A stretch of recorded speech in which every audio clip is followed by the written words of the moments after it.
থাকো, বড় কোনো দুর্গে থাকো, দুনিয়া হচ্ছে আখিরাতের কর্মক্ষেত্র, আখিরাতের শস্য ক্ষেত্র। এখানে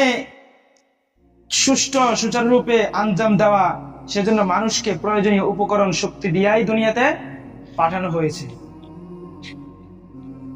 তো দুনিয়া মানুষকে সব দিক থেকে দিক নির্দেশনা দেওয়া হয়েছে, দান করা হয়েছে। এইসব কাজে লাগিয়ে একজন মানুষ আল্লাহ তাআলার সন্তুষ্টি অর্জন করতে পারে, ধন্য হতে পারে, দুনিয়া আখিরাতের উভয় জাহানকে আলোকময় করতে পারে, হ্যাঁ, গড়ে তুলতে পারে নেক আমল এবং সওয়াবের প্রভুত বড় পাহাড়। দুনিয়ার সম্পদকে সঠিক কাজে লাগিয়ে এই সম্পদ দিয়ে কি করতে পারে? ভালো সওয়াবের পাহাড় তৈরি করতে পারে, সওয়াবের আমলনামা তৈরি করতে পারে। কারণ একটা কথা মনে রাখা উচিত, সম্পদ